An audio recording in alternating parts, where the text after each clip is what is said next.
Thanks for watching my videos. मैं Hitesh Patel, holistic healing centre चलाता हूँ मैं, और कंबाइन ट्रीटमेंट की मैं बात करता हूँ। एलोपैथी, आयुर्वेदिक, नेचुरोपैथी, लाइफस्टाइल, ये सबको कंबाइन करके कैसे तंदुरुस्त रहा जाए। आज मैं बताने जा रहा हूँ गिलोय के बारे में। गिलोय का कोविड टाइम में बहुत सारा डिस्कस हुआ, आज मैं भी बहुत डिस्कस करने जा रहा हूँ। लेकिन आपको कहीं भी गिलोय की जानकारी चाहिए, यूट्यूब पे या गूगल पे मिल तो जाएगी, लेकिन कोई इस बात पे फोकस नहीं करता है असली गिलोय जो आयुर्वेद ने बोला है, गुरुची जो अमृता, वो कौन सी है। और एक पौधा ऐसा भी आता है जो गिलोय जैसा दिखता है, कुछ लोग उसे डुप्लीकेट बोलते हैं, नकली गिलोय बोलते हैं।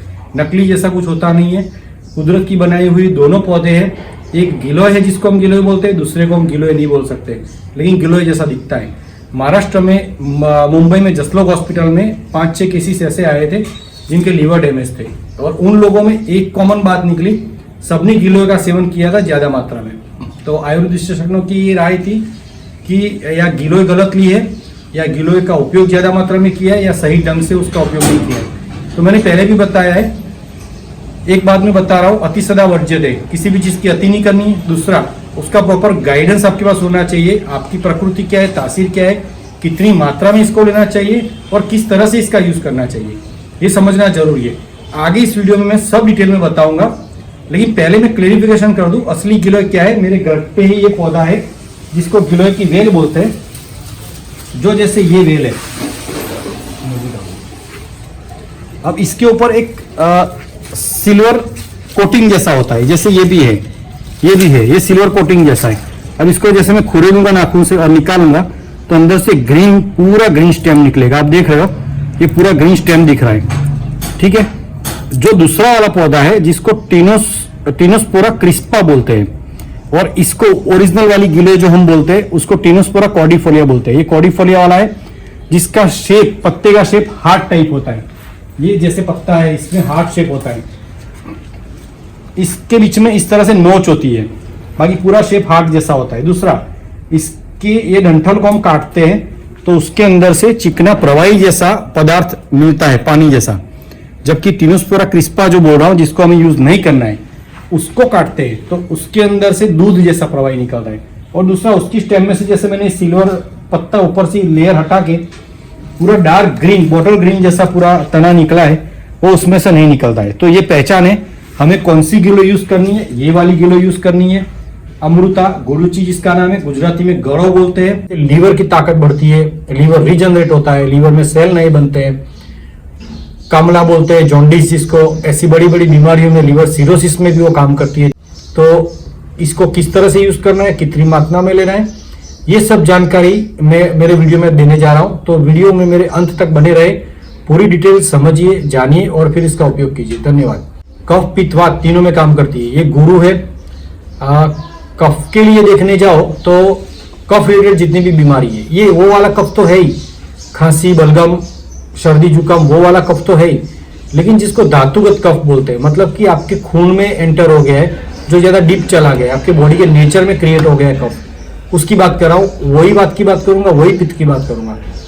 तो कफ की बात करते हैं तो कफ में कैसा है, थायराइड कफ की बीमारी है, शुगर, प्रमेह ज्यादातर कफ की वजह से होता है, गुरु, स्निग्ध, कषाय, तिक्त, ये सब इसके गुणधर्म है।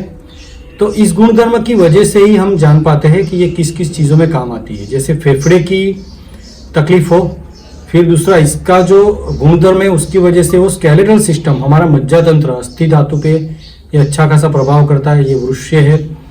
और आयुर्वेद ने बोला है, जैसे ज़्यादा कड़वा रस होता है वो वायु बढ़ाता है, यानी बुढ़ापा जल्दी आता है, लेकिन ये इसमें अपवाद है, ये अलग है, हटके ये चीज़ है।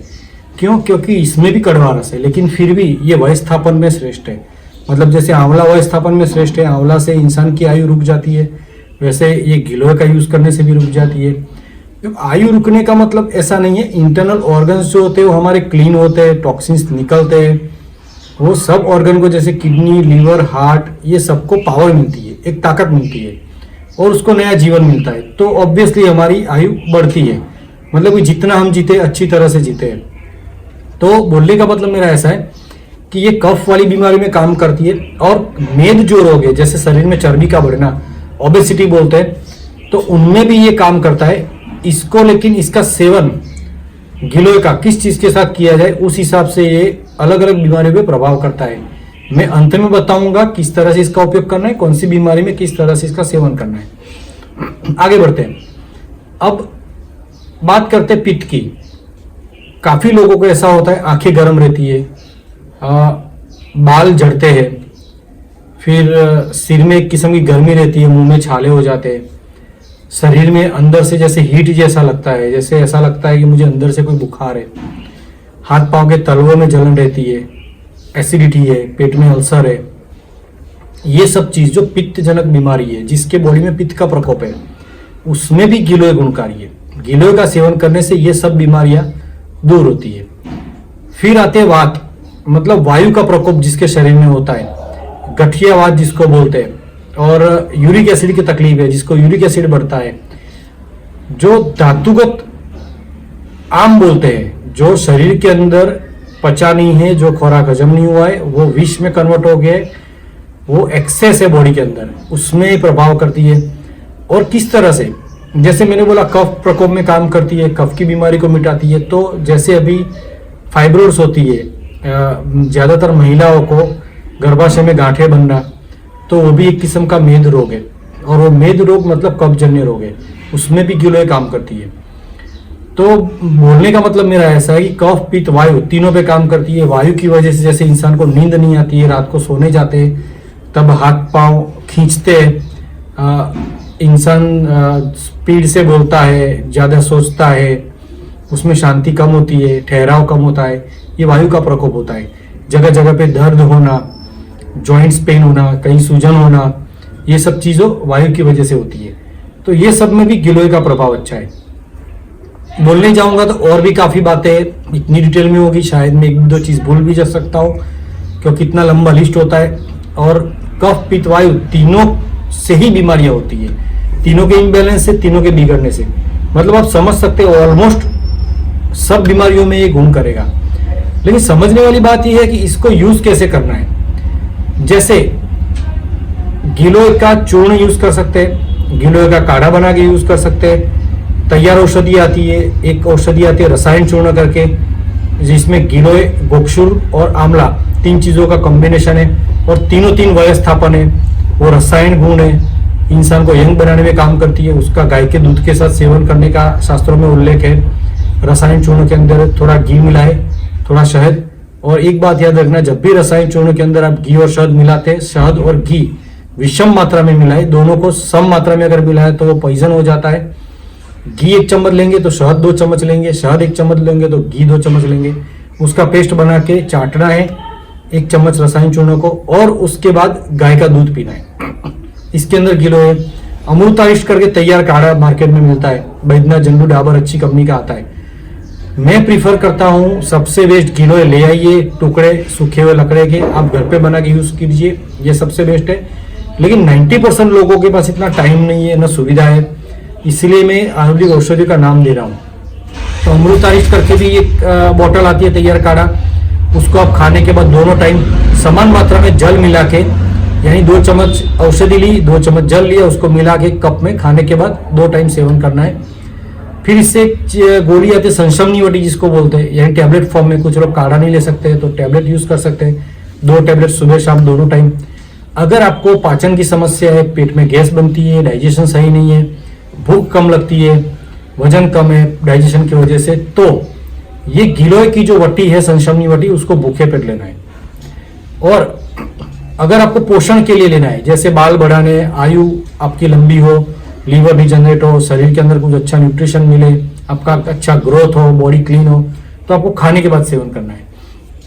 क्योंकि एक ही औषधि है, लेकिन उसको किस टाइम पे आप लेते हैं, किसके साथ लेते हैं, वो चीज बहुत इंपॉर्टेंट है। पर्टिकुलरली आयुर्वेद में तो बहुत ही इंपॉर्टेंट इस चीज का है।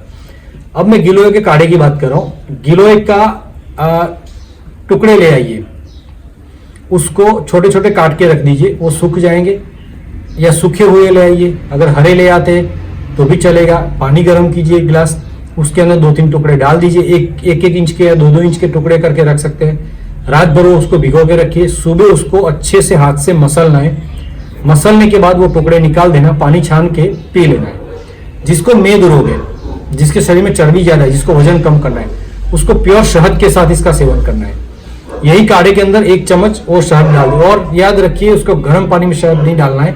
रात को उबाला है पानी, सुबह वही पानी बासी हो गया उसको छान के उसके अंदर शहद डाल के लेना है। और अगर आप वायु के दर्द के लिए यूज कर रहे हैं, जैसे बॉडी के अंदर पेन है, गठियावात जिसको बोलते हैं, खून के अंदर वायु का प्रकोप बढ़ गया है, जगह जगह पर दर्द होना या कमजोरी फील होना, हड्डियां कमजोर लगती है आपको, नींद कम आती है, तो ऐसी चीज़ों के लिए आपको ये जो काढ़ा बनाया हमने सुबह में, उसके अंदर थोड़ी 1/4 चम्मच जितनी सौंठ डालनी है और फिर उसका सेवन करना है। तो वायु प्रकोप वालों के लिए ये काढ़ा सौंठ के साथ, और मेद चर्बी जिसको कम करनी है शरीर से, अंदर से बाहर से दोनों साइड से चर्बी कम करनी है, उनके लिए इसका सेवन शुद्ध शहद के साथ करना चाहिए। मतलब कि आप कोई भी औषधि गुण तब भी देगी जब आप ओरिजिनल औषधि ले आओगे, जो सही आयुर्वेद ने बोला है वो औषधि ले आओगे, उसको सही मात्रा में सही चीज के साथ सही समय पर सेवन करोगे तो इसका लाभ अचूक मिलेगा। और जैसे मैं बार बार बोलता हूँ, अति सदा वर्ज्यते, कोई भी चीज का अति मत करना, उसका एक टाइम पीरियड होता है। औषध को औषध की तरह ही लिया जाता है, ये भोजन नहीं है जो आप हर रोज खाते रहे। लोग बड़ी बड़ी बातें करते हैं कि 1 किलो से पता नहीं क्या क्या हो जाएगा, सब बीमारियां चली जाएगी, कैंसर भी मिट जाएगा। देखिए, मिटने की बात अलग है, ये ऐसा है जो बीमारी नहीं हो उसके लिए काम करता है। दूसरा, कोई भी बीमारी हो गई है तो उसके और भी तो पैरामीटर्स होते हैं। अकेले ऐसा तो है नहीं कि एक ही वजह थी और जिसकी वजह से चलो गिलोय दी और आराम हो गया। उसके लिए जो औषधि यूज करनी है, उसके लिए जो प्रोटोकॉल हमको यूज करना है, उसमें से एक गिलोय हो सकता है। अच्छी बात है, अच्छी चीज है, अच्छी औषधि है, तो उसको हम लाइफ में किस तरह से यूज कर सकते हैं, इसका यूज करना चाहिए आपको।